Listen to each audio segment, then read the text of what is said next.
Hi 2026 ഏറ്റവും വലിയ പണംവാരി പടം അത് ഏതാണ് എന്നുള്ളത് നമ്മൾക്ക് എല്ലാവർക്കും അറിയാം. ദൃശ്യം 3 ആണ് 2026 ഏറ്റവും കൂടുതൽ കളക്ഷൻ നേടിയെടുത്ത സിനിമ വേൾഡ് വൈഡ് ബോക്സ് ഓഫീസിൽ നിന്ന്. ഈ ദൃശ്യം 3 ഇനി മറ്റൊരു സിനിമയ്ക്ക് മറികടക്കാൻ സാധിക്കുമോ, അതായത് ഇയർ ടോപ്പർ ആവാൻ മറ്റൊരു സിനിമയ്ക്ക് സാധിക്കുമോ എന്നുള്ളതാണ് നോക്കാൻ പോകുന്നത്. ഇവിടെ ദൃശ്യം 3 മറികടക്കാൻ സാധ്യതയുള്ള കുറച്ച് സിനിമകളുണ്ട്, ഒരു 4 സിനിമകൾ. ആ സിനിമകൾ ഒന്ന് അയാം ഗെയിം, ഖലീഫ, കത്തനാർ, അതിമനോഹരം. ഈ സിനിമകളാണ്, അതായത് ഈ സിനിമകളാണ് ഇനി ഈ വർഷം വലിയ ഹൈപ്പിൽ വരുന്ന സിനിമകൾ. ഈ സിനിമകൾക്ക് ദൃശ്യം 3 കളക്ഷൻ റെക്കോർഡ് മറികടക്കാൻ സാധിക്കുമോ എന്ന് ചോദിച്ചു കഴിഞ്ഞാൽ എന്റെ അഭിപ്രായത്തിൽ ഇല്ല എന്നുള്ളത് തന്നെയാണ്. അതിനുള്ള കാരണവും പറയാം. ഖലീഫ, അയാം ഗെയിം രണ്ടും വലിയ സിനിമകളാണ്.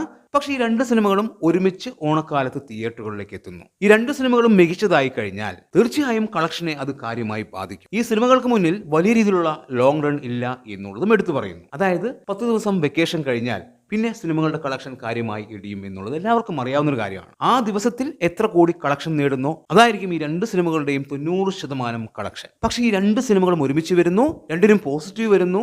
അങ്ങനെയാണെങ്കിൽ 2 സിനിമകളുടെ കളക്ഷനെയും അത് കൃത്യമായി ബാധിക്കും. പോരാത്തതിന് വേറെയും സിനിമകൾ ഈ സിനിമകളുടെ അടുത്ത് തന്നെ റിലീസ് ആവുന്നുണ്ട്. അത് ഈ 2 സിനിമകളെയും ബാധിക്കും. അതായത് ഈ 2 സിനിമകൾക്ക് പോസിറ്റീവ് വന്നാലും ദൃശ്യം 3 റെക്കോർഡ് മറികടക്കാൻ സാധിക്കില്ല എന്നുള്ളത് തന്നെയാണ് ഇപ്പോൾ നമ്മൾക്ക് മനസ്സിലാക്കാൻ സാധിക്കുന്നത്. ഇനി കത്തനാർ വലിയ ബഡ്ജറ്റിലാണ് വരുന്നത്. വലിയ പ്രതീക്ഷയായിരുന്നു പ്രേക്ഷകർക്ക്. പക്ഷെ ആ പ്രതീക്ഷ ഇപ്പോൾ നഷ്ടപ്പെട്ടു. അതായത് ആ വലിയ ഹൈപ്പ് ഇപ്പോൾ സിനിമയ്ക്കില്ല എന്നുള്ളത് എടുത്തു പറയുന്നു. സിനിമയുടെ റിലീസിംഗ് തീയതി പ്രഖ്യാപിച്ചിട്ടില്ല എങ്കിലും നമ്മൾക്ക് കിട്ടുന്ന വിവരമനുസരിച്ച് ഓഗസ്റ്റ് അവസാന വാരം അല്ലെങ്കിൽ സെപ്റ്റംബർ ആദ്യ വാരം റിലീസാവും എന്നുള്ളത് തന്നെയാണ്. അതൊരു നല്ല സമയമാണോ? തീർച്ചയായും നല്ല സമയം എന്ന് പറയാൻ സാധിക്കില്ല. പോരാത്തതിന് മറ്റുള്ള സിനിമകളുടെ വലിയ ഭീഷണിയുമുണ്ട്. അതായത് ഓഗസ്റ്റ് അവസാന വാരത്തിലോ സെപ്റ്റംബർ ആദ്യ വാരത്തിലോ റിലീസ് ആവുകയാണെങ്കിൽ ടോക്സിക് എന്ന വലിയ സിനിമയുടെ ക്ലാഷ് കത്തനാർ എന്ന സിനിമയ്ക്ക് ഉണ്ടാവും. പോരാത്തതിന് അയാം ഗെയിം, ഖലീഫ, ബദലഹേം കുടുംബ യൂണിറ്റ് ഇതെല്ലാം തിയേറ്ററുകളിൽ ഉള്ള സമയവുമായിരിക്കും. ഇവിടെ എടുത്തു പറയേണ്ട കാര്യം, ഈ സിനിമകൾക്കെല്ലാം ഇപ്പൊ ഖലീഫ ആയാലും അയാം ഗെയിം ആയാലും കത്തനാരായാലും വലിയ രീതിയിലുള്ള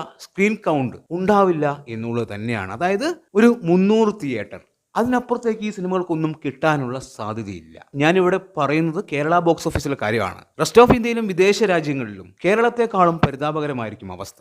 കാരണം വേറെയും ഒരുപാട് സിനിമകൾ റിലീസുണ്ട്, തമിഴിൽ നിന്നും തെലുങ്കിൽ നിന്നും. പ്രത്യേകിച്ച് ടോക്സിക് ഇറങ്ങുന്ന സമയത്ത് ഭൂരിഭാഗം തിയേറ്ററുകളും ആ സിനിമയ്ക്ക് പോവും എന്നുള്ളതും എടുത്തു പറയും. അപ്പോൾ ഈ 3 സിനിമകൾക്കും പോസിറ്റീവ് വന്നാലും ദൃശ്യം 3 മറികടന്ന് ഇയർ ടോപ്പർ ആവാൻ സാധിക്കില്ല എന്നുള്ളതാണ് എനിക്ക് മനസ്സിലാക്കാൻ സാധിക്കുന്നത്. പിന്നെയുള്ളത് ലാലേട്ടന്റെ അതിമനോഹരം എന്ന സിനിമയാണ്. നമ്മൾക്കറിയാം, തുടരും എന്ന സിനിമയ്ക്ക് ശേഷം തരുൺമൂർത്തി, മോഹൻലാൽ ടീം ഒന്നിക്കുന്ന സിനിമ. വലിയ പ്രതീക്ഷ ആ സിനിമയെക്കുറിച്ചുണ്ട്.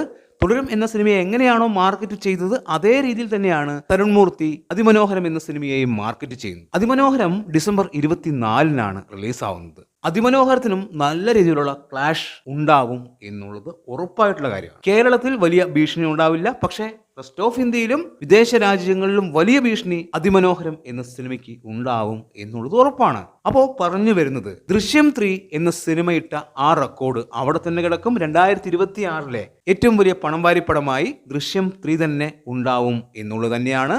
അതായത് ഇയർ ടോപ്പറായിട്ട് ദൃശ്യം 3 പേര് തന്നെയായിരിക്കും ഉണ്ടാവുക.